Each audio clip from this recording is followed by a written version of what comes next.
Operation ಸಿಂಧೂರ ನಿರ್ಣಾಯಕವಾದಂಥ ಒಂದು ಯಶಸ್ಸನ್ನು ಟಾರ್ಗೆಟನ್ನು ಮುಟ್ಟಿದೆ ಅನ್ನೋದನ್ನು ಅಮೆರಿಕದ ಪತ್ರಿಕೆಗಳು ಮತ್ತು ತಜ್ಞರು ಹೇಳ್ತಾ ಇದ್ದಾರೆ. ಆದರೆ ನಮ್ಮಲ್ಲಿರುವಂಥ ಭಾರತದೊಳಗಿರುವಂಥ ಇಂಡಿ ಕೂಟ ಅಥವಾ ಪಾಕ್ ಪ್ರೇರಿತ ಪಾಕ್ ಪ್ರೀತಿಸಿದ ಈ ಕಾಂಗ್ರೆಸ್ಸಿನ ಒಟ್ಟು ನಾಯಕರಿಗೆ ಅದು ಅಪತ್ಯ.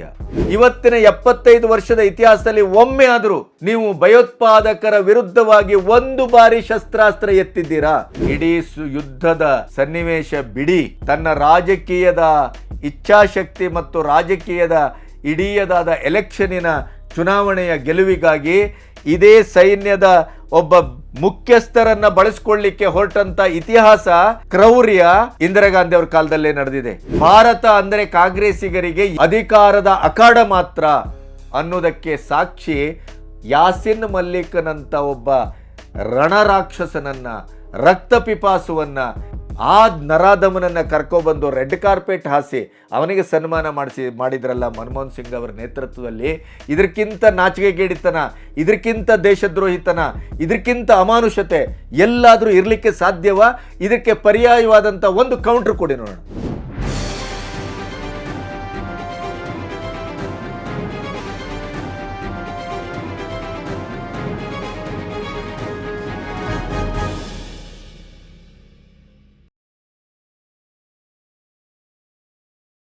ನಮಸ್ತೆ, ಬಿ ಗಣಪತಿ ನ್ಯೂಸ್ ಚಾನಲಿಗೆ ಸ್ವಾಗತ.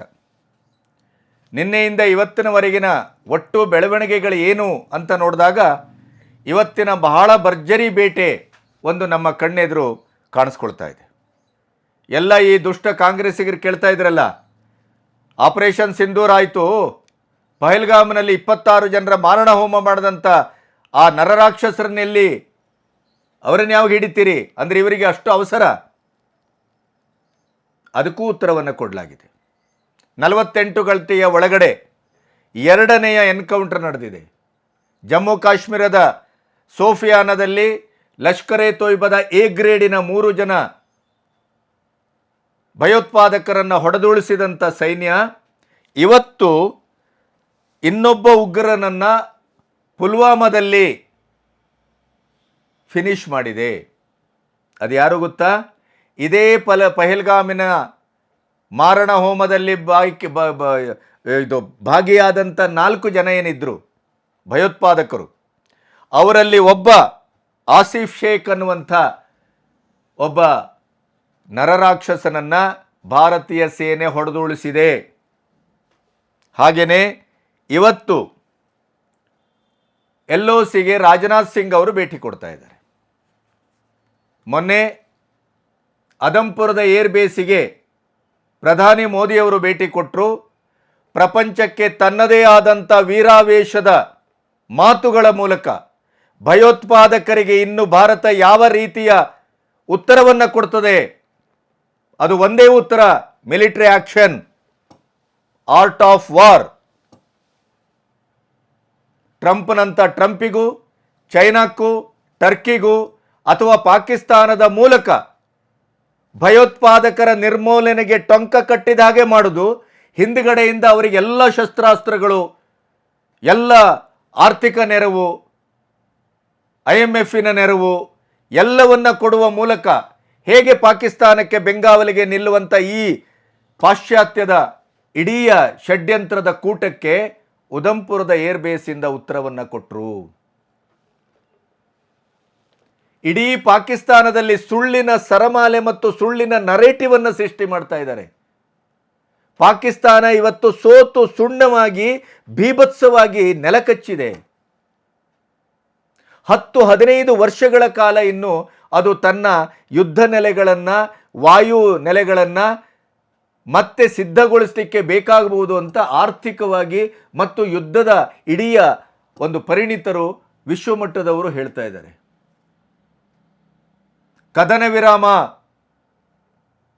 ಟ್ರಂಪು ಅವರ ಕಪಿಮುಷ್ಟಿ, ಅವರು ಹೇಳಿದ್ರಿಂದ ಮೋದಿಯವರು ಒಪ್ಕೊಂಡ್ರು ಅನ್ನುವಂಥ ಒಂದು ನರೇಟಿವನ್ನು ಸೃಷ್ಟಿ ಮಾಡ್ತಾ ಇದ್ದಾರಲ್ಲ ಈ ಇಂಡಿ ಕೂಟ ಮತ್ತು ಕಾಂಗ್ರೆಸ್ಸು. ಅದರ ಹಿಂದಿರುವಂಥ ಉಗ್ರವಾದಂಥ ಬೀಭತ್ಸವಾದಂಥ ಸತ್ಯವನ್ನು ಇಡೀ ಪ್ರಪಂಚ ಹೇಳ್ತಾ ಇದೆ. ಇವತ್ತು ಕಿರಾನ ಹಿಲ್ಸಿನಲ್ಲಿ ನಡೆದ ಘಟನೆ ಏನು, ಆಪರೇಷನ್ ಸಿಂಧೂರ ನಿರ್ಣಾಯಕವಾದಂಥ ಒಂದು ಯಶಸ್ಸನ್ನು, ಟಾರ್ಗೆಟನ್ನು ಮುಟ್ಟಿದೆ ಅನ್ನೋದನ್ನು ಅಮೆರಿಕದ ಪತ್ರಿಕೆಗಳು ಮತ್ತು ತಜ್ಞರು ಹೇಳ್ತಾ ಇದ್ದಾರೆ. ಆದರೆ ನಮ್ಮಲ್ಲಿರುವಂಥ, ಭಾರತದೊಳಗಿರುವಂಥ ಇಂಡಿಕೂಟ ಅಥವಾ ಪಾಕ್ ಪ್ರೇರಿತ, ಪಾಕ್ ಪ್ರೀತಿಸಿದ ಈ ಕಾಂಗ್ರೆಸ್ಸಿನ ಒಟ್ಟು ನಾಯಕರಿಗೆ ಅದು ಅಪಥ್ಯ. ಅದಂಪುರದ ಏರ್ಬೇಸಿಗೆ ಹೋದ ಪ್ರಧಾನಿಯನ್ನ ನಮ್ಮ ಮರಿಕರ್ಗೆ ಅವರು ಪ್ರಶ್ನಿಸ್ತಾರೆ, ಏಪ್ರಿಲ್ 22ರಿಂದ ಮೇ 12ರವರೆಗೆ ಎಲ್ಲಿ ಹೋಗಿದ್ದೀರಿ? ಇಲ್ಲಿವರೆಗೆ ನಿಮಗೆ ಮತಿಭ್ರಷ್ಟತೆ ಆಗಿದೆ, ನೆನಪಿನ ಸಮಸ್ಯೆ ಆಗಿದೆ, ಎಲ್ಲವನ್ನೂ ನಾವು ಒಪ್ಕೊಂಡಿದ್ದೆವು. ಈಗ ನಿಮಗೆ ದೃಷ್ಟಿದೋಷವೂ ಆಗಿದೆ ಅಂತ ನಾವು ಭಾವಿಸ್ತಾ ಇದ್ದೇವೆ. ಶ್ರವಣ ದೋಷವೂ ಆಗಿದೆ ನಿಮಗೆ. ಯಾಕೆಂತಂದರೆ ಇಡೀ ಮಾಧ್ಯಮಗಳು ಹೇಳ್ತಾ ಇವೆ, ಮಾಧ್ಯಮಗಳು ಫೇಕ್ ಅನ್ನು ಹೇಳ್ತಾ ಇವೆ ಅಂತ ಹೇಳ್ತಿದ್ದೀರಲ್ಲ. ಇದೇ ಅಮೆರಿಕದ ಒಂದು ಯುದ್ಧ ಶಸ್ತ್ರಾಸ್ತ್ರಗಳನ್ನು ನಿರ್ಮಾಣ ಮಾಡುವ ಸಂಸ್ಥೆ ನಿನ್ನೆ ಅದರ ಹೈ ರೆಸೊಲ್ಯೂಷನ್ನ ಫೋಟೋಗಳನ್ನು ಬಿಡುಗಡೆ ಮಾಡ್ತಲ್ಲ.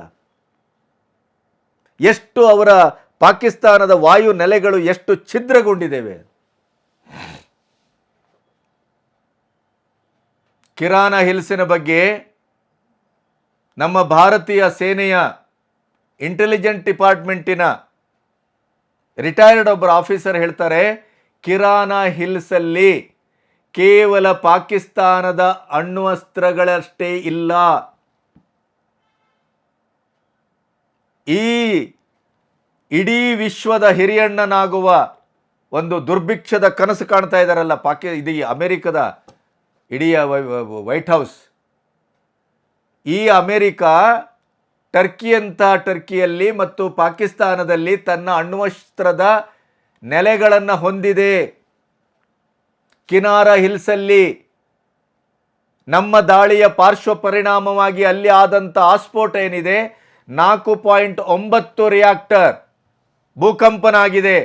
ಅಲ್ಲಿಯ ಭೂಗರ್ಭದಲ್ಲಿ ಅಡಗಿಸಿಟ್ಟಂಥ ಅಥವಾ ಅಲ್ಲಿ ದಾಸ್ತಾನು ಮಾಡಿದಂಥ ಅಣ್ವಸ್ತ್ರ ಸ್ಫೋಟಗೊಂಡಿದೆ. ಅದರ ಪರಿಣಾಮವಾಗಿ ಅಲ್ಲಿ ವಿಕಿರಣ ಸೂಸ್ತಾ ಇದೆ. ಆದ್ದರಿಂದನೇ ಏರ್ಕ್ರಾಫ್ಟ್ ಬಂದಿದೆ ಅಮೆರಿಕದಿಂದ. ಅಲ್ಲಿ ಅಮೆರಿಕಕ್ಕೆ ತಲ್ಲಣ ಆದದ್ದು ಯಾವ ಕಾರಣಕ್ಕಾಗಿ ಅಂತಂದರೆ, ಪಾಕಿಸ್ತಾನದ ಅಣ್ವಸ್ತ್ರ ಅಷ್ಟೇ ಅಲ್ಲ, ನಮ್ಮ ಅಣ್ವಸ್ತ್ರವೂ ಗೋವಿಂದ ಆಗತ್ತೆ. ಅಮೆರಿಕದ ದುರ್ಬುದ್ಧಿ ನೋಡಿ. ವಿಕಿರಣದ ಪರಿಣಾಮದಲ್ಲಿ ಸತ್ತರೆ ಪಾಕಿಸ್ತಾನ ಜನ ಸಾಯಬೇಕು, ಟರ್ಕಿಯ ಜನ ಸಾಯಬೇಕು, ಅವರು ವಿಶ್ವದ ಶ್ರೇಷ್ಠತೆಯನ್ನು ಕಾಪಾಡ್ಕೋಬೇಕು. ಇಂಥ ದುಷ್ಟರು ಸಾಹಸ ಮಾಡಿ ಇವರೆಲ್ಲ ಕೆಟ್ಟಿದ್ದು. ಇಂಥ ಒಂದು ನಿರ್ಣಾಯಕ ಸಂದರ್ಭದಲ್ಲಿ ಕದನ ವಿರಾಮ ಘೋಷಣೆ ಆಗಿದೆ. ಭಾರತ ಕೊಟ್ಟ ಪೆಟ್ಟು ಅಷ್ಟಿಷ್ಟಲ್ಲ. ಅದಂಪುರದ ಏರ್ಬೇಸಿಗೆ ಹೋದಂಥ ಪ್ರಧಾನಿಯವರ ಒಂದು ಕ್ರಮವನ್ನು ಈ ಮರಿ ಖರ್ಗೆ ಅಂತವರು ಪ್ರಶ್ನಿಸ್ತಾರೆ ನಾಲಾಯಕ್ಗಳು. ಅಲ್ಲಿಂದ ಅವರು ಕೊಟ್ಟ ಸಂದೇಶ ಏನು? ಇವತ್ತು ಇಡೀ ಪಾಕಿಸ್ತಾನದಲ್ಲಿ ಆಫ್ರಿದಿ ಅಂತವನು ಬೈಕ್ ರ್ಯಾಲಿ ಮಾಡ್ತಾನೆ, ಭಾರತದ ವಿರುದ್ಧ ಪಾಕಿಸ್ತಾನ ಗೆದ್ದಿದೆ ಅಂತ. ಪಾಕಿಸ್ತಾನದ ಸಂಸತ್ತಿನಲ್ಲಿ ಬಾಯಿಗೆ ಬಂದಂಗೆ ಮಾತಾಡ್ತಾರೆ ಎಂಪಿಗಳು. ಭಾರತದ ವಿರುದ್ಧ ಹಂಗೆ ಗೆದ್ದೆವು, ಹಿಂಗೆ ಗೆದ್ದೆವು ಅಂದರೆ ಸೋತು ಶರಣಾಗಿ ತಮ್ಮ ಅಣ್ವಸ್ತ್ರದ ದಾಸ್ತಾನು ಕೂಡ ನಾಶ ಆಗಿ ಸರ್ವನಾಶದ ಎಲ್ಲ ಲಕ್ಷಣಗಳು ಕಾಣ್ತಾ ಇದ್ದಾಗ, ಇನ್ನು ಒಂದು ದಿನ, ಒಂದು ಗಂಟೆ ಬಿಟ್ಟರೆ ಭಾರತ ತಮ್ಮನ್ನು ಸಂಪೂರ್ಣ ಹೊಡೆದುಳಿಸ್ತದೆ ಅನ್ನುವಂಥ ಹಂತಕ್ಕೆ ಬಂದಾಗ ಕಾಲು ಮುಟ್ಟಿ ನಮಸ್ಕಾರ ಮಾಡಿ ನಮ್ಮನ್ನು ಬಿಟ್ಬಿಡ್ರಪ್ಪ, ನಮ್ಮನ್ನು ರಕ್ಷಿಸಿ, ನಾವು ಯುದ್ಧ ವಿರಾಮ ಮಾಡೋಣ ಅಂಥೇಳಿ ಬಂದಂಥ ಪಾಕಿಸ್ತಾನದ ದೈನ್ಯತೆಯನ್ನು, ಇವತ್ತಲ್ಲೂ ಶೌರ್ಯ, ಸಾಹಸ, ಗೆಲುವು ಅಂತ ಸುಳ್ಳು ನರೇಟಿವನ್ನು ಸೃಷ್ಟಿ ಮಾಡ್ತಾ ಇದೆ ಇಡೀ ಪಾಕಿಸ್ತಾನ. ಆದರೆ ಭಾರತದಲ್ಲಿ ಈ ಕಾಂಗ್ರೆಸ್ಸಿಗರು, ಈ ಆಮ್ ಆದ್ಮಿ ಪಕ್ಷ ನಮ್ಮ ಇಡೀ ಸ್ವಾಭಿಮಾನವನ್ನು, ನಮ್ಮ ಇಡೀ ಸಾಧನೆಯನ್ನು, ನಮ್ಮ ಆಪರೇಷನ್ ಸಿಂಧೂರದ ಇಡೀ ಪರಿಣಾಮವನ್ನು, ಜಾಗತಿಕ ಮಟ್ಟದಲ್ಲಿ ಇವತ್ತಾದ ಪರಿಣಾಮದ ಬಗ್ಗೆ ಜಗತ್ತಿನ ಶ್ರೇಷ್ಠ ತಜ್ಞರು ಹೇಳ್ತಾ ಇದ್ದಾರೆ. ನಮ್ಮಂಥ ಈ ಕಿಡಿಗೇಡಿಗಳಿಗೆ, ಈ ರಾಷ್ಟ್ರದ್ರೋಹಿಗಳಿಗೆ ಅರ್ಥ ಆಗ್ತಾ ಇಲ್ಲ. ಏಪ್ರಿಲ್ 22ರಿಂದ ಮೇ 12ರವರೆಗೆ ಮೋದಿಯವರು ಎಲ್ಲೋದ್ರು ಅಂತ ಕೇಳ್ತಿರಲ್ಲ. ನಿಮಗೆ ಮನುಷ್ಯತ್ವ ಇದೆಯೇನ್ರಿ? ಪಂಚೇಂದ್ರಿಯಗಳು ವರ್ಕ್ ಆಗ್ತಾ ಇದೆಯೇನ್ರಿ? ಏನು ದೇಶದ ಜಗತ್ತಿನ ವಿದ್ಯಮಾನಗಳ ಅರ್ಥವೇ ಆಗೋದಿಲ್ವಾ? ಸೌದಿ ಅರೇಬಿಯಾದ ಇಡೀ ಪ್ರವಾಸವನ್ನು ಮೊಟಕುಗೊಳಿಸಿ ಬಂದಂಥ ಪ್ರಧಾನಿಯವರು ಏರ್ಪೋರ್ಟಲ್ಲೇ ಆರಂಭಿಸಿದರು ಮೀಟಿಂಗನ್ನು. ಅಲ್ಲಿಂದ ಇವತ್ತಿನವರೆಗೂ ಅವರು ಒಂದು ರಾತ್ರಿ 2 ಗಂಟೆ ನಿದ್ದೆ ಮಾಡ್ತಾರ ಇಲ್ಲೋ ಗೊತ್ತಿಲ್ಲ. ನಿರಂತರವಾಗಿ ಇಡೀದಾದಂಥ ಒಂದು ಆ ಯುದ್ಧದ ಅಥವಾ ಯುದ್ಧೋನ್ಮಾದದ, ಇದು ಯುದ್ಧವೇ ಅಲ್ಲ ಒಂದು ಅರ್ಥದಲ್ಲಿ, ಭಯೋತ್ಪಾದಕರ ಮೇಲಿನ ನಿರ್ದಿಷ್ಟ ದಾಳಿ, ಆ ದಾಳಿಯನ್ನು ಇಡೀದಾಗಿ ಅದನ್ನು ರೂಪಿಸಿದವರು, ಅದನ್ನು ಮಾನಿಟರ್ ಮಾಡ್ತಾ ಇದ್ದವರು ಯಾರು? ಮೋದಿಯವರಲ್ವಾ? ಮೋದಿಯವರೇನು ಓಡೋಗಿದಾರ? ಬಂಕರಲ್ಲಿ ಕೂತ್ಕೊಂಡಿದ್ದಾರಾ ಪಾಕಿಸ್ತಾನದ ಪ್ರಧಾನಿ ಮತ್ತು ಅಲ್ಲಿಯ ಸೈನ್ಯದ ನಾಯಕನಾಗೆ? ಎಲ್ಲೋಗಿದ್ದಾರೆ ಅಂತ ಯಾವ ಶಬ್ದವನ್ನು ಬಳಸ್ತೀರಿ ಆ ಸಾಂವಿಧಾನಿಕ ಪೀಠಕ್ಕೆ? ನಿಮ್ಮ ಮೇಲೆ ರಾಷ್ಟ್ರದ್ರೋಹದ ಕೇಸ್ ಹಾಕಬೇಕು. ನಿಜವಾಗಿ ಇದೇ ಹೇಳ್ತಿರಲ್ಲ ನೀವು.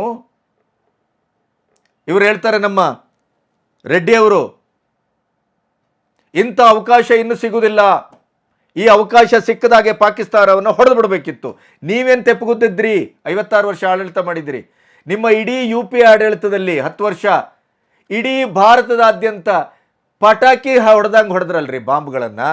ಸಾವಿರಾರು ಜನ ಅಮಾಯಕರು ಸತ್ರು. ಅದು ಬಿಡಿ, 26/11 26/11 ಮರ್ಮಾಘಾತ ಮಾಡಿತ್ತು ಭಾರತಕ್ಕೆ ಈ ಪಾಕಿಸ್ತಾನದ ಭಯೋತ್ಪಾದಕ ತಂಡ. ಏನು ಮಾಡಿದ್ರಿ? ಲವ್ ಲೆಟರ್ ಬರೆದ್ರಿ. ಇವತ್ತಿನ 75 ವರ್ಷದ ಇತಿಹಾಸದಲ್ಲಿ ಒಮ್ಮೆ ಆದರೂ ನೀವು ಭಯೋತ್ಪಾದಕರ ವಿರುದ್ಧವಾಗಿ ಒಂದು ಬಾರಿ ಶಸ್ತ್ರಾಸ್ತ್ರ ಎತ್ತಿದ್ದೀರಾ? ಹೇಳಿ. ಅದಂಪುರಕ್ಕೆ ಹೋಗುವ ಮೂಲಕ ಪಾಕಿಸ್ತಾನದ ಸುಳ್ಳುಗಳ ಸರಮಾಲೆಯನ್ನ ಇಡೀ ಪ್ರಪಂಚದ ಎದುರು ಸಾಂಕೇತಿಕವಾಗಿ, ಧ್ವನಿಪೂರ್ಣವಾಗಿ, ಗಂಭೀರವಾಗಿ ತೆರೆದಿಟ್ರು. ಅಷ್ಟು ಅರ್ಥ ಆಗುವುದಿಲ್ಲ ನಿಮಗೆ? ಅದಂಪುರದ ಇದನ್ನ ಇಡೀ ಬೇಸನ್ನು ಉಡಾಯಿಸಿದ್ದೇವೆ, ಏರ್ ಸ್ಟ್ರಿಪ್ಪನ್ನು ಉಡಾಯಿಸಿದ್ದೇವೆ, S-400 ಹೊಡೆದಿದ್ದೇವೆ, MiG-29 ಹೊಡೆದಿದ್ದೇವೆ, 60 ಜನರನ್ನು ಕೊಂದಿದ್ದೇವೆ ಅಂತೆಲ್ಲ ಹೇಳಿದ್ರಲ್ಲ. ಏನು ಮಾಡಿಲ್ಲ ಪ್ರಧಾನಿಯವರು, ಯಾವುದೇ ಶಾಬ್ದಿಕವಾದ ಉತ್ತರ ಕೊಟ್ಟಿಲ್ಲ. ಸೀದಾ ವಾಯುಸೇನೆಯ ವಿಮಾನದ ಬೃಹತ್ ವಿಮಾನದಲ್ಲಿ ಅಲ್ಲೇ ಇಳಿದ್ರು. ಅಲ್ಲಿಗೆ ಒಂದು ಸುಳ್ಳು, ಏರ್ ಸ್ಟ್ರಿಪ್ಪು ಹೊಡೆದಿದ್ದೇವೆ, ಮುಗಿದ ಕತೆ.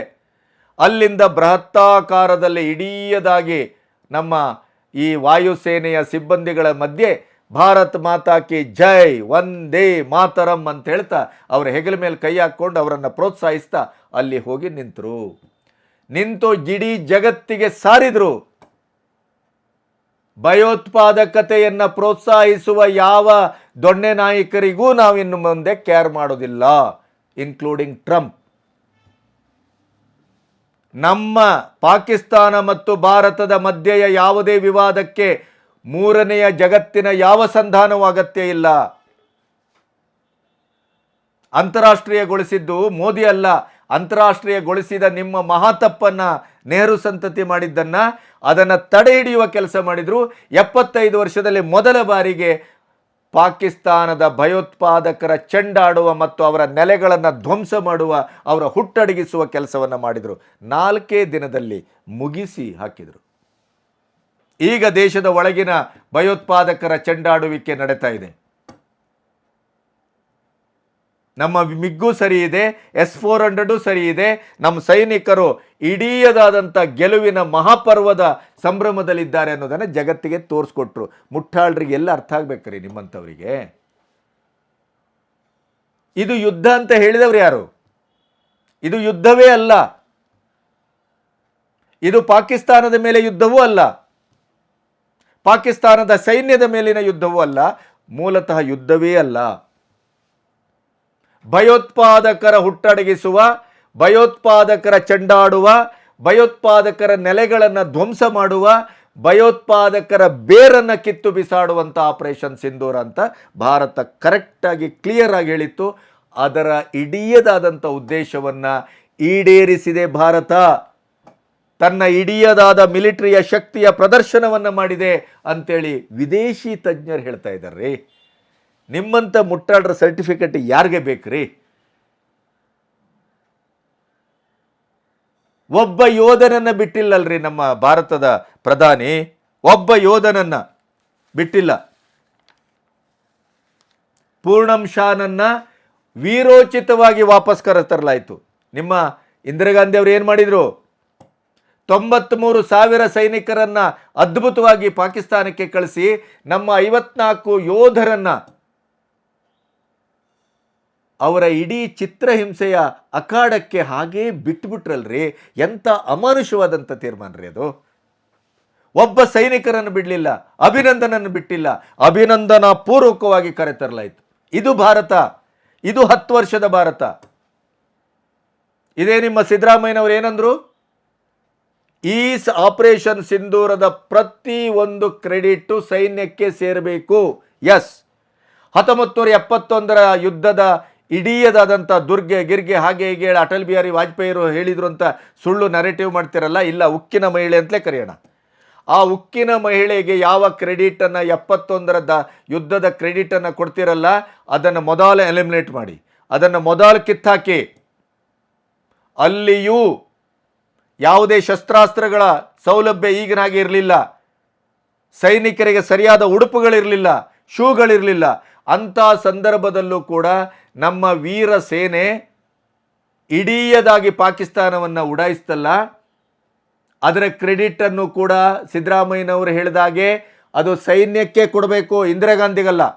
ನೀವು ಅಲ್ಲಿಗೆ ಇಂದಿರಾ ಗಾಂಧಿಗೆ ಆ ಕ್ರೆಡಿಟನ್ನು ಕೊಡ್ತೀರಿ ಅಂತಾದರೆ ನಿಸ್ಸಂಶಯವಾಗಿ, ನಿರ್ವಿವಾದವಾಗಿ, ನಿರ್ಣಾಯಕವಾಗಿ 25ರಲ್ಲಿ ನಡೆದಂಥ ಆಪರೇಷನ್ ಸಿಂಧೂರದ ಸಂಪೂರ್ಣ ಕ್ರೆಡಿಟ್ ಗೋಸ್ಟು ಮೋದಿ ಮಾತ್ರ. ಅಲ್ಲಿ ಇಂದಿರಾ ಗಾಂಧಿ ಕೊಡ್ತೀರಾ ಅಂದರೆ ಇಲ್ಲಿ ಮೋದಿ ಕೊಡಬೇಕು. ಅಲ್ಲಿ ಸೈನ್ಯಕ್ಕೆ ಸಂಪೂರ್ಣವಾಗಿ ಕೊಡಬೇಕು ಅಂತಾದರೆ ಇಲ್ಲೂ ಸೈನ್ಯಕ್ಕೆ ಕೊಡಬೇಕು, ಸೈನ್ಯಕ್ಕೆ ಕೊಡಬೇಕು, ಅದರ ಪ್ರಶ್ನೆನೇ ಇಲ್ಲ. ಆದರೆ ರಾಜಕೀಯ ಇಚ್ಛಾಶಕ್ತಿ ಮತ್ತು ಸರಿಯಾದಂಥ ಒಂದು ತಂತ್ರ, ಅದರ ಸಿದ್ಧತೆ, ಆ ಯುದ್ಧ ಸನ್ನಿವೇಶ ಅಥವಾ ಅಂಥ ಒಂದು ದಾಳಿಯ ಸನ್ನಿವೇಶದಲ್ಲಿ 3 ದಳಕ್ಕೆ ಕೊಡಬೇಕಾದಂಥ ಅಭೂತಪೂರ್ವವಾದಂಥ ಮುಕ್ತತೆ, ಸ್ವಾತಂತ್ರ್ಯ ಯಾರು ಕೊಟ್ಟಿದ್ರು 75 ವರ್ಷದಲ್ಲಿ ಹೇಳಿ? ಇಡೀ ಯುದ್ಧದ ಸನ್ನಿವೇಶ ಬಿಡಿ, ತನ್ನ ರಾಜಕೀಯದ ಇಚ್ಛಾಶಕ್ತಿ ಮತ್ತು ರಾಜಕೀಯದ ಇಡೀಯದಾದ ಎಲೆಕ್ಷನಿನ ಚುನಾವಣೆಯ ಗೆಲುವಿಗಾಗಿ ಇದೇ ಸೈನ್ಯದ ಒಬ್ಬ ಮುಖ್ಯಸ್ಥರನ್ನು ಬಳಸ್ಕೊಳ್ಳಿಕ್ಕೆ ಹೊರಟಂಥ ಇತಿಹಾಸ, ಕ್ರೌರ್ಯ ಇಂದಿರಾ ಗಾಂಧಿ ಅವರ ಕಾಲದಲ್ಲೇ ನಡೆದಿದೆ. ಅದರ ವಿವರಗಳನ್ನು ಕೊಡಬಹುದು. ಅವರು ಅದಕ್ಕೆ ಒಪ್ಪಲಿಲ್ಲ ಅಂತೇಳಿ 2 ದಿನದಲ್ಲಿ ಅವ್ರ ಮೇಲೆ ಭ್ರಷ್ಟಾಚಾರದ ಆರೋಪ ಹೊರಿಸಿ ಅವರನ್ನು ಕೆಲಸದಿಂದ ತೆಗೆಲಾಯಿತು. ಆಮೇಲೆ ನ್ಯಾಯಾಲಯದಲ್ಲಿ ಅವರಿಗೆ ಸಂಪೂರ್ಣ ನ್ಯಾಯ ಸಿಕ್ಕಿತು. ಆ ಸೇನಾಧಿಕಾರಿಗೆ ಸೇನಾ ಶಾಲೆಗಳನ್ನು RSS ಆವರಿಸಿದೆ ಅಂತ ಖರ್ಗೆ ಅವರು ಹೇಳಿದ್ರಲ್ಲ, ಇಡೀ ಸೇನಾ ನಾಯಕರನ್ನೇ ನೀವು ರಾಜಕೀಯಕ್ಕಾಗಿ, ಚುನಾವಣೆಗಾಗಿ ಬಳಸ್ಕೊಳ್ಳಿಕ್ಕೆ ಮುಂದಾದಂಥ ಇತಿಹಾಸ ಇದ್ದರೆ ಅದು ಇಂದಿರಾ ಗಾಂಧಿ ಅವರ ಇತಿಹಾಸ. ಈಗ ಯಾವುದೇ ಸೈನ್ಯ ಶಾಲೆಯಲ್ಲಿ RSS ಹೋಗಿ ಪಾಠ ಮಾಡ್ತಾ ಇಲ್ಲ. ಇದೇ INS ಅನ್ನು ರಾಜೀವ್ ಗಾಂಧಿ ಅವರು ತನ್ನ ವಿಲಾಸಿ ಪ್ರವಾಸಕ್ಕಾಗಿ ಬಳಸ್ಕೊಂಡಂಥ ಇಡೀ ದುಷ್ಟ ಇತಿಹಾಸ ನಿಮ್ಮ ಹತ್ರ ಇರುವುದ್ರಿ, ಮೋದಿಯವರ ಹತ್ರ ಅಲ್ಲ. ಅದಂಪುರದ ಏರ್ಬೇಸ್ಗೆ ಹೋಗಿ ಅವರು ಅಭಿನಂದಿಸಿ ನಮ್ಮ ಸೈನಿಕರನ್ನು ಹುರಿದುಂಬಿಸುವಂಥ ಕೆಲಸವನ್ನು ಮಾಡಿದ್ರ ಜೊತೆಗೆ ಪಾಕಿಸ್ತಾನಕ್ಕೂ ಇಡೀ ವಿಶ್ವಕ್ಕೂ ಖಡಕ್ಕಾದಂಥ ಸಂದೇಶವನ್ನು ಕೊಡುವಂಥ ಆ ಸಂದರ್ಭವನ್ನು ಇಷ್ಟು ಕೀಳಾಗಿ ನೋಡ್ತಿದ್ದೀರಲ್ಲ ಖರ್ಗೆ ಅವರೇ. INS ಅನ್ನು ಎಷ್ಟು ಕೀಳಾಗಿ ಬಳಸ್ಕೊಂಡ್ರಿ ನಿಮ್ಮ ಮಜಾ ಮಸ್ತಿಗೆ, ನಿಮ್ಮ ಇದೇ ರಾಜೀವ್ ಗಾಂಧಿ ಪ್ರಧಾನಿಯಾಗಿದ್ದಾಗ. ಇಂದಿರಾ ಗಾಂಧಿ ಅವರು ಸೇನಾ ನಾಯಕನನ್ನು ಹೇಗೆ ಬಳಸ್ಕೊಳ್ಳಿಕ್ಕೆ ಪ್ರಯತ್ನ ಮಾಡಿದ್ರು. ಇದೇ 26/11 ಘಟನೆಯಲ್ಲಿ ಒಂದೇ ಒಂದು ಗುಂಡು ಹಾರಿಸುವ ಕೆಲಸವನ್ನು ಮಾಡಿಲ್ಲ. ಇಡೀ 3 ಸೇನೆ ಬಂದು ನಮಗೆ ಅವಕಾಶ ಕೊಡಿ, ನಾವು ಅವರನ್ನು ಹುಟ್ಟಡಗಿಸ್ತೇವೆ ಅಂದರು. ನೋ. ಇದೇ ಯಾಸಿನ್ ಮಲ್ಲಿಕ್ನಂತ ಒಬ್ಬ ನರಮೇಧ ಮಾಡದಂಥ ನರರಾಕ್ಷಸನನ್ನು, ಅದು ಒಂದೇ ಘಟನೆ ಸಾಕು. ಕಾಂಗ್ರೆಸ್ಸಿಗರು ಈ ದೇಶದ ಬಗ್ಗೆ ಯಾವ ಭಾವನೆ ಹೊಂದಿದ್ದಾರೆ? ಕಾಂಗ್ರೆಸ್ಸಿಗರು ಈ ದೇಶದ ಸಮಗ್ರತೆ, ಸಾರ್ವಭೌಮತೆ, ಈ ದೇಶದ ಸನಾತನತೆ, ಈ ದೇಶದ ಪ್ರಾಚೀನತೆ, ಈ ದೇಶದ ಇಡೀಯದಾದಂಥ ಐತಿಹಾಸಿಕ ಹಿನ್ನೆಲೆಯ ಬಗ್ಗೆ ಯಾವ ರೀತಿಯ ಭಾವನೆಯನ್ನು ಹೊಂದಿದ್ದಾರೆ? ಭಾರತ ಅಂದರೆ ಕಾಂಗ್ರೆಸ್ಸಿಗರಿಗೆ ಏನು ಅಧಿಕಾರದ ಅಖಾಡ ಮಾತ್ರ ಅನ್ನೋದಕ್ಕೆ ಸಾಕ್ಷಿ ಯಾಸಿನ್ ಮಲ್ಲಿಕ್ನಂಥ ಒಬ್ಬ ರಣರಾಕ್ಷಸನನ್ನು, ರಕ್ತಪಿಪಾಸುವನ್ನು ನಮ್ಮ ಸಂಸತ್ ಭವನದ ಪಾವಿತ್ರ್ಯಕ್ಕೆ ಭಂಗ ತರುವ ರೀತಿಯಲ್ಲಿ, ಪ್ರಧಾನಿಯ ಕಾರ್ಯಾಲಯಕ್ಕೆ ಭಂಗ ತರುವ ರೀತಿಯಲ್ಲಿ ಚಾರಿತ್ರಿಕವಾದಂಥ ಒಂದು ಕೆಟ್ಟ ಘಟನೆ, ಕಪ್ಪು ಘಟನೆ, ಆ ನರಾಧಮನನ್ನು ಕರ್ಕೊಬಂದು ರೆಡ್ ಕಾರ್ಪೆಟ್ ಹಾಸಿ ಅವನಿಗೆ ಸನ್ಮಾನ ಮಾಡಿದ್ರಲ್ಲ ಮನಮೋಹನ್ ಸಿಂಗ್ ಅವರ ನೇತೃತ್ವದಲ್ಲಿ, ಇದಕ್ಕಿಂತ ನಾಚಿಕೆಗೇಡಿತನ, ಇದಕ್ಕಿಂತ ದೇಶದ್ರೋಹಿತನ, ಇದಕ್ಕಿಂತ ಅಮಾನುಷತೆ ಎಲ್ಲಾದರೂ ಇರಲಿಕ್ಕೆ ಸಾಧ್ಯವಾ? ಇದಕ್ಕೆ ಪರ್ಯಾಯವಾದಂಥ ಒಂದು ಕೌಂಟ್ರ್ ಕೊಡಿ ನೋಡೋಣ.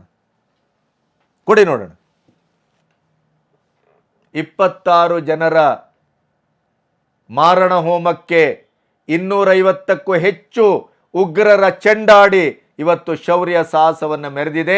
ನಮ್ಮ 26 ಜನರ ಆ ಅಮಾಯಕರ ಒಂದು ಬಲಿ ಹಾಕಿದಂಥ ರಾಕ್ಷಸರಿಗೆ, ಅವರ ಪತ್ನಿಯರ ಸಿಂಧೂರ ಮತ್ತು ಕರಿಮಣಿಗೆ ಕೈ ಹಾಕಿದಂಥ ದುಷ್ಟ ಕೆಲಸಕ್ಕೆ ಇವತ್ತು ಸತ್ತವರ ಆತ್ಮಕ್ಕೆ ಚಿರಶಾಂತಿಯನ್ನು ಕೊಡುವ ಸ್ವಾಭಿಮಾನದ ಒಂದು ದಾಳಿಯನ್ನು ಆಪರೇಷನ್ ಸಿಂಧೂರದ ಮೂಲಕ ಭಾರತ ಸರ್ಕಾರ ಮಾಡಿದೆ.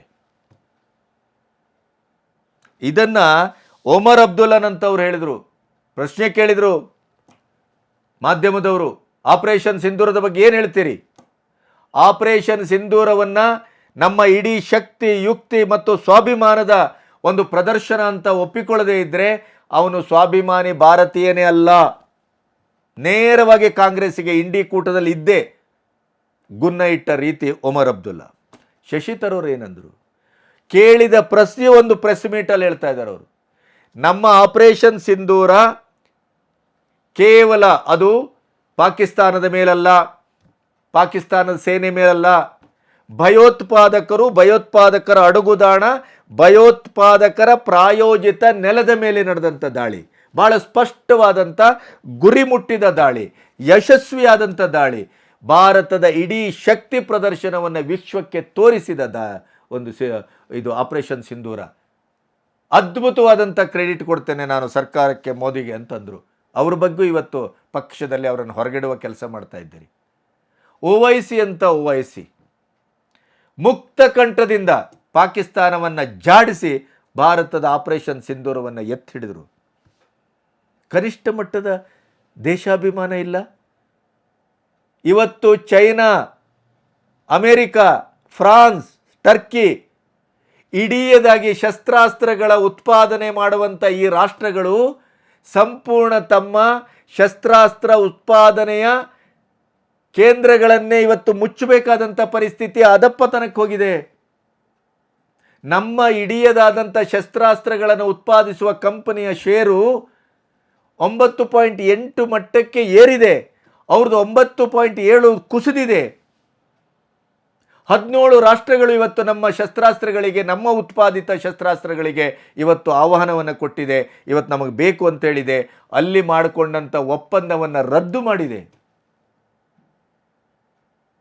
ಇನ್ನೇನು ಬೇಕು? ಅಮೆರಿಕದ F-16 ಇರ್ಬೋದು, ನಿಮ್ಮ ಚೈನಾದ ಯುದ್ಧ ಸಾಮಗ್ರಿಗಳು, ಇದೇ ಡ್ರೋನಿನಲ್ಲೇ ನಾವೇ ಮಹಾ ಅಂತ ಹೇಳಿದಂಥ ಟರ್ಕಿ ಕೇವಲ ಡ್ರೋನ್ ಕಳಿಸಿದ್ದಲ್ಲ, ಆಪರೇಟರನ್ನು ಕಳಿಸಿದ್ದು, ಅವರನ್ನು ಹೊಡೆದಾಕಿದ್ದೇವೆ. ಎಲ್ಲವೂ ಮಕ್ಕಳಾಟಿಕೆಯ ವಸ್ತುಗಳಕ್ಕಿಂತ ಕಳಪೆ ಅನ್ನೋದನ್ನು ದೇಶಿ ನಿರ್ಮಿತ ನಮ್ಮ ಡಿಫೆನ್ಸ್ ಸಿಸ್ಟಮ್ ಆಗ್ಬೋದು, ನಮ್ಮ ಏರ್ಕ್ರಾಫ್ಟ್ ಆಗ್ಬೋದು, ನಮ್ಮ ಫೈಟರ್ ಜೆಟ್ ಆಗ್ಬೋದು, ನಮ್ಮ ಡ್ರೋನ್ ಆಗ್ಬೋದು, ಪ್ರತಿ ಒಂದರ ಮೂಲಕ ನಾವು ವಿಜಯವನ್ನು ಸಾಧಿಸಿದ್ದೇವೆ. ಕಣ್ಣಿಗೆ ಕಾಣೋದಿಲ್ಲ, ಹೊಟ್ಟೆವರಿ. ಇದರ ಕ್ರೆಡಿಟ್ ಈಗ ಮೋದಿಯವರಿಗೆ ಅನಿವಾರ್ಯವಾಗಿ ಹೋಗ್ತದೆ ಅಂತ. ಕಿರಾನ ಹಿಲ್ಸಲ್ಲಿ ನಡೆದಂಥ ಘಟನೆಗೂ, ಅಣುಸ್ಥಾವರದ ಇಡೀದಾದಂಥ ಇವತ್ತಿನ ಸೋರುವಿಕೆಗೂ ನೀವು ಸಾಕ್ಷಿ ಕೇಳ್ತೀರಿ ಅದಮರು. ಅದು ಸಹ ಒಂದು ಸೈನ್ಯದ, ದೇಶದ ಆಪರೇಷನ್ನಿನ ಒಂದು ಸೀಕ್ರೆಸಿ ಅನ್ನುವಂಥ ಕನಿಷ್ಠ ಜ್ಞಾನ ಇಲ್ಲ. 56 ವರ್ಷ ಮತ್ತು ಆಡಳಿತ ಮಾಡಿದಿರಿ. ಏನು ಅರ್ಥ ಆಗುವುದಿಲ್ಲ ಅಂತ ಭಾವಿಸಿದ್ರಿ? ಜನಕ್ಕೆ ಅರ್ಥ ಆಗುವುದಿಲ್ಲ ಅಂತ ಭಾವಿಸಿದ್ರಿ? ಸಂಪೂರ್ಣ ಅರ್ಥ ಆಗತ್ತೆ, ನೆನಪಿಡಿ. ವೋಟರ್ ಬ್ಯಾಂಕಿನ ರಾಜಕಾರಣ ಮಾಡುವ ನಿಮಗೆ ವೋಟ್ ಬ್ಯಾಂಕಿನ ರಾಜಕಾರಣದಲ್ಲೇ ಉತ್ತರ ಕೊಡುತ್ತೆ ಜನ. ಪಾಕಿಸ್ತಾನದ ಪ್ರಜೆಗಳನ್ನು ಸಂಪೂರ್ಣವಾಗಿ ವೀಸಾ ರದ್ದು ಮಾಡಿ ವಾಪಸ್ ಕಳಿಸಿದ್ರು, ಹೋಗದೇ ಇದ್ದವರನ್ನು ಜೈಲ್ಗಟ್ಟಿದ್ರು. ಇದೇ ನಿಮ್ಮ ಸರ್ಕಾರ ಇರುವ ಎಲ್ಲ ರಾಜ್ಯಗಳಲ್ಲೂ ಅವರು ಹಾಗೇ ಕೂತಿದ್ದಾರೆ. ಬಾಂಗ್ಲಾವನ್ನು ಬೇರ್ಪಡಿಸಿ ಮಹಾನ್ ಸಾಧನೆ ಮಾಡಿದ್ರಿ ಅಂತ ಕೊಚ್ಕೊಳ್ತಾ ಇದ್ದೀರಿ. ಅದೇ ಬಾಂಗ್ಲಾದ ನುಸುಳುಕೋರರು ಇವತ್ತು ಕರ್ನಾಟಕದಲ್ಲಿ 5 ಲಕ್ಷಕ್ಕೂ ಹೆಚ್ಚು ಜನ ಇದ್ದಾರೆ. ಬೆಂಗಳೂರಿನಲ್ಲಿ 65,000ದಿಂದ 1 ಲಕ್ಷಕ್ಕೂ ಹೆಚ್ಚು ಜನ ಇದ್ದಾರೆ. ಅದರ ಇಡೀ ಸ್ಥಳವನ್ನು ಗುರುತಿಸಿ ಸ್ಟ್ರಿಂಗ್ ಆಪರೇಷನ್ ಮಾಡಿ NR ರಮೇಶ್ ಅವರ ಮೂಲಕ ಅವರ ಧೀರೋದಾತ್ತ ಕಾರ್ಯಾಚರಣೆಯ ವಿಡಿಯೋವನ್ನು ಇವತ್ತು ಬಿಟ್ಟಿದ್ದೇವೆ. ತಾಕತ್ತಿದ್ರೆ ಅದರ ಮೇಲೆ ಕಾರ್ಯಾಚರಣೆ ಮಾಡಿ. ನೀವು ಪಾಕಿಸ್ತಾನದ ಪ್ರಜೆಗಳನ್ನೇ ಕಳಿಸಿಲ್ಲ. ರಾಷ್ಟ್ರದ ಒಂದು ಕಾನೂನು, ರಾಷ್ಟ್ರ ಇವತ್ತು ಪಾಕಿಸ್ತಾನ ಮತ್ತು ಭಾರತದ ಉದ್ವಿಗ್ನ ಪರಿಸ್ಥಿತಿಯಲ್ಲಿ ತೆಗೆದುಕೊಂಡ ನಿರ್ಣಯಕ್ಕೆ ನೀವು ಸಾಥ್ ಕೊಟ್ಟಿಲ್ಲ. ಸ್ಲೀಪರ್ ಬಾಂಬ್ಗಳಾಗಿ ಅವರು ಕೆಲಸ ಮಾಡ್ತಾ ಇದ್ದಾರೆ. ಇವತ್ತು ಭಾರತ ಏನು ಕೆಲಸ ಮಾಡಿದೆ, ಪಾಕ್ ವೀಸಾ ಕ್ಯಾನ್ಸಲ್ ಮಾಡಿ ಕಳಿಸಿದವರ ಆಸ್ತಿ ಪಾಸ್ತಿಯನ್ನು ಹರಾಜಾಕುವ ಕೆಲಸ ಮಾಡ್ತಾ ಇದೆ. ಬೆಂಗಳೂರಿನಲ್ಲೇ ಸಾವಿರಾರು ಕೋಟಿ ಆಸ್ತಿ ಇದೆ. ಇದೇ ಬೆಂಗಳೂರಿನ ವಿಧಾನಸೌಧದ ಪಕ್ಕದ ರಾಜಭವನ ರೋಡಲ್ಲಿ petrol bunk, Parag hotel, Prestige Sigma, capital ಹೋಟೆಲ್ನಂಥ ಆಸ್ತಿಗಳಿದೆ. ಅದರ ಹರಾಜು ಹಾಕುವ ಕೆಲಸವನ್ನು ಮಾಡ್ತಾ ಇದ್ದಾರೆ. ಬಲೂಚಿ ಬಂಡುಕೋರರು ರಿಪಬ್ಲಿಕ್ ಬಲೂಚಿಸ್ತಾನ್ ಅಂತ ಸ್ವಾತಂತ್ರ್ಯವನ್ನು ಘೋಷಣೆ ಮಾಡಿದ್ದಾರೆ. ಭಾರತವೇ ನಮ್ಮ ಮಾದರಿ, ಭಾರತದ ಪ್ರಧಾನಿಯೇ ನಮ್ಮ ನಾಯಕ, ನಮಗೆ ಶಸ್ತ್ರಾಸ್ತ್ರ ಕೊಡಿ, ನಮಗೆ ಶಾಂತಿ ಪಡೆಯನ್ನು ಕಳಿಸಿ, ನಮಗೆ ದೂತಾವಾಸವನ್ನು ತೆರೆಯಲಿಕ್ಕೆ ಅವಕಾಶ ಕೊಡಿ ದೆಹಲಿಯಲ್ಲಿ ಅಂತ ಕೇಳಿದ್ದಾರೆ. ಪಾಕಿಸ್ತಾನ ಒಡೆಯುವ ಕೆಲಸ ಆಗ್ತಾ ಇದೆ. ಖೈಬರ್ ಪಖ್ತೂನ್ಖಾದಲ್ಲಿ ಅಲ್ಲೂ ಹೋರಾಟ ಮಾಡ್ತಾ ಇದ್ದಾರೆ. ಆಮೇಲೆ ಅಲ್ಲಿ ಇನ್ನು ಅಫ್ಘಾನಿಸ್ತಾನದ ತಾಲಿಬಾನಿಗಳು ಅವರು ಅಲ್ಲಿ ಅವರ ಜಾಗ ನೋಡ್ಕೊಳ್ತಾ ಇದ್ದಾರೆ. ಭಾರತದ ಪ್ರಧಾನಿಯ ಒಟ್ಟು ಸೂಕ್ಷ್ಮತೆ, ಕಾರ್ಯವ್ಯಾಪ್ತಿ ಯಾವ್ಯಾವ ಮಟ್ಟದಲ್ಲಿದೆ ಅನ್ನೋದನ್ನು ನಿಮಗೆ ಇನ್ನೂ ಗೇಜ್ ಮಾಡಲಿಕ್ಕಾಗಿಲ್ಲ. ಅಪರಿಚಿತ ಶೂಟರ್ಗಳು 30 ತಲೆಯನ್ನು ಆಗಲೇ ತೆಗೆದಿದ್ದಾರೆ. ಈಗ ಆಪರೇಷನ್ ಸಿಂಧೂರದ ಮೂಲಕ ಅವರ ಚೆಂಡಾಡುವ ಕೆಲಸ ನಡೀತಾ ಇದೆ. ಇಂಥ ಒಂದು ಅದ್ಭುತ ಕೆಲಸ ಭಾರತದ ಸರ್ಕಾರ ಮಾಡ್ತಾ ಇದ್ದಾಗಲೂ ಕೂಡ, ವೈರಿಗಳನ್ನು ಹೊಡೆದು ಉರುಳಿಸ್ತಾ ಇದ್ದರೂ ಕೂಡ, ಸೇಬು, ಒಣಹಣ್ಣು, ಟರ್ಕಿಯ ಪ್ರವಾಸ, ಟರ್ಕಿಯ ವ್ಯವಹಾರ ಪ್ರತಿ ಒಂದನ್ನು ನಿಲ್ಲಿಸಿದೆ. ಇವತ್ತು ಟರ್ಕಿ ಬಾಯಿ ಬಡ್ಕೊಂಡು ಭಾರತಕ್ಕೆ ಅಂಗಲಾಚುತ್ತಾ ಇದೆ. ದಯವಿಟ್ಟು ಹಾಗೆ ಮಾಡಬೇಡಿ, ದಯವಿಟ್ಟು ಹಾಗೆ ಮಾಡಬೇಡಿ. ಭೂಕಂಪದಲ್ಲಿ ಭಾರತ ಕೊಟ್ಟಂಥ ಸಹಕಾರಕ್ಕೆ ಬೆನ್ನಿಗೆ ಚೂರಿ ಹಾಕಿತ್ತು ಟರ್ಕಿ.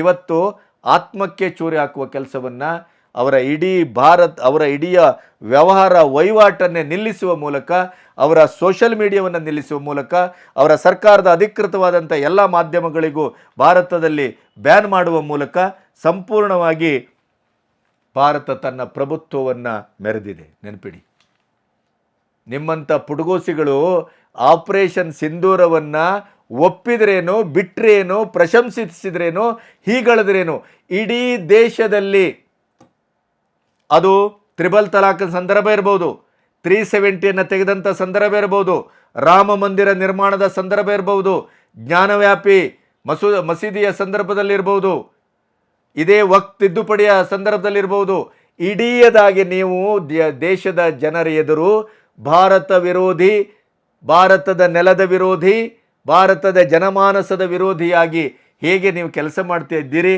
ಹೇಗೆ ಕೆಲಸ ಮಾಡ್ತಾ ಬಂದ್ರಿ, ನೀವು ಎಂತೆಂಥ ಶಕ್ತಿಗಳೊಟ್ಟಿಗೆ ಕೈ ಜೋಡಿಸ್ತಾ ಇದ್ದೀರಿ, ನೀವು ಉಗ್ರಗಾಮಿ ಸಂಘಟನೆಯೊಳಗಟ್ಟಿಗೆ ವಿದೇಶದಲ್ಲಿ ಹೋಗಿ ನಿಮ್ಮ ರಾಹುಲ್ ಗಾಂಧಿ ಏನು ಕಡಿದುಳಿಸ್ತಾರೆ, ಇದೆಲ್ಲವನ್ನು ಜನ ನೋಡ್ತಾ ಇದ್ದಾರೆ. ಆಗುವುದೆಲ್ಲ ಒಳ್ಳೆಯದಕ್ಕೆ ಕೃಷ್ಣ ಪರಮಾತ್ಮ ಹೇಳಿದ್ದು. ಧರ್ಮ ಸಂಸ್ಥಾಪನೆ ಆಗ್ತಾ ಇದೆ. ಧರ್ಮಯುದ್ಧವನ್ನು ಸಾರಿದ ಇಡೀ ರಾಕ್ಷಸರ ರುಂಡವನ್ನು ಉರುಳಿಸ್ತಾ ಇದೆ ಭಾರತ. ಈ ಆಪರೇಷನ್ ಸಿಂಧೂರದ ಬಗ್ಗೆ ವಿಶ್ವ ಏನು ಹೇಳ್ತಾ ಇದೆ, ವಿಶ್ವದ ಯುದ್ಧ ತಜ್ಞರು ಏನು ಹೇಳ್ತಾ ಇದ್ದಾರೆ, ವಿಶ್ವದ ಶ್ರೇಷ್ಠ ಪತ್ರಿಕೆಗಳು ಏನು ವ್ಯಾಖ್ಯಾನ ಮಾಡ್ತಾ ಇದ್ದಾವೆ, ಭಾರತದ ದಾಳಿಯಿಂದ ಪಾಕಿಸ್ತಾನದಲ್ಲಿ ಆದಂಥ ಇಡೀದಾದಂಥ ಅನಾಹುತದ ಬಗ್ಗೆ ನಮ್ಮ ದೇಶದಲ್ಲಿ ವಿಕಾರವಾದ ಚರ್ಚೆ ನಡೀತಾ ಇರ್ಬೋದು, ವಿಶ್ವ ಮಟ್ಟದಲ್ಲಿ ಏನಾಗ್ತಾ ಇದೆ ಅನ್ನೋದನ್ನು ನಿಮ್ಮ ಮುಂದಿನ ವಿಡಿಯೋದಲ್ಲಿ ನಿಮಗೆ ನಾನು ಸ್ಪಷ್ಟವಾಗಿ ನಿಖರವಾಗಿ ದಾಖಲೆ ಸಮೇತ ನಿಮ್ಮ ಎದುರು ಇಡ್ತೇನೆ. ನಾವು ಈ ಹೊತ್ತಿನಲ್ಲಿ ಕಾಂಗ್ರೆಸ್ಸಿಗರು ಮಾಡಲಿ, ಆಮ್ ಆದ್ಮಿ ಮಾಡಲಿ, ಇಂಡಿ ಕೂಟದವರು ಮಾಡಲಿ, ಅವರು ಅದನ್ನೇ ಮಾಡಬೇಕಾದವರು. ಅವರಿಗೆ ರಾಜಕೀಯ ಬಿಟ್ಟರೆ ದೇಶ ಬೇಡ, ಕಾಶ್ಮೀರ ಬೇಡ, ಏನೂ ಬೇಡ ಅಂತ.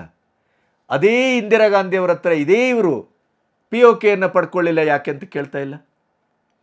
ಅಂಥ ಒಂದು 71ರಲ್ಲಿ ಶೌರ್ಯ ಸಾಧನೆ ಮಾಡಿದಂಥ ಆ ಯುದ್ಧದಲ್ಲಿ ಪಾಕಿಸ್ತಾನವನ್ನು ಮಗ್ಗಲು ಮುರಿದಿದ್ರು. ಆವಾಗಲೇ ನಾವು ಕಾಶ್ಮೀರವನ್ನು ವಶಪಡಿಸ್ಕೊಂಡು ನಮ್ಮ ಇಡೀದಾದಂಥ ಭೂಶಿರವನ್ನು, ನಮ್ಮ ಸಿಂಧೂರವನ್ನು ಉಳಿಸ್ಕೊಳ್ಳುವ ಕೆಲಸವನ್ನು ಇಂದಿರಾ ಗಾಂಧಿ ಮಾಡ್ಬೋದಿತ್ತಲ್ಲ, ಯಾಕೆ ಮಾಡಿಲ್ಲ? ಇದೆಲ್ಲವನ್ನು ನಾವು ನೆನಪಿಟ್ಕೊಳ್ಬೇಕಾಗತ್ತೆ. ಆದ್ದರಿಂದ ಅವರ ಹಣೆ ಬರವನ್ನು ಅವರಿಗೆ ಬಿಡೋಣ. ಅವ್ರು ರಾಜಕೀಯ ಮಾಡ್ತಾನೆ ಇರಲಿ, ತುಷ್ಟೀಕರಣ ಮಾಡ್ತಾನೆ ಇರಲಿ, ನಾವು ದೇಶದ ಸ್ವಾಭಿಮಾನಿಗಳಾಗಿ ದೇಶದ ಒಂದು ಸಾರ್ವಭೌಮತೆಗೆ, ದೇಶದ ಆತ್ಯಂತಿಕ ಪರಿಸ್ಥಿತಿಯಲ್ಲಿ ದೇಶದ ಇಡೀಯದಾದ ಸಮಗ್ರತೆಗೆ, ದೇಶದ ಮಾನ ಸ್ವಾಭಿಮಾನವನ್ನು ಕಾಪಾಡುವಂಥ ಈ ಕಾರ್ಯಾಚರಣೆಗೆ ನಾವು ಭಾರತ್ ಮಾತಾ ಕಿ ಜೈ, ಒಂದೇ ಮಾತರಮ್ಮ ಹೇಳುವ ಮೂಲಕ ಭಾರತದ ಇಡೀಯದಾದಂಥ ಒಂದು ಶಕ್ತಿ ಸಂಚಯವನ್ನು ಮಾಡಬೇಕು. ಭಾರತದ ಶಕ್ತಿ ಸಂಚಯದ ಪ್ರತೀಕವಾಗಿದ್ದಂಥ ಮೋದಿಯವರ ಕಾರ್ಯಾಚರಣೆಗೆ ನಾವು ಬೆಂಗಾವಲಾಗಿ ನಿಲ್ಲಬೇಕು. ನಮಸ್ತೆ.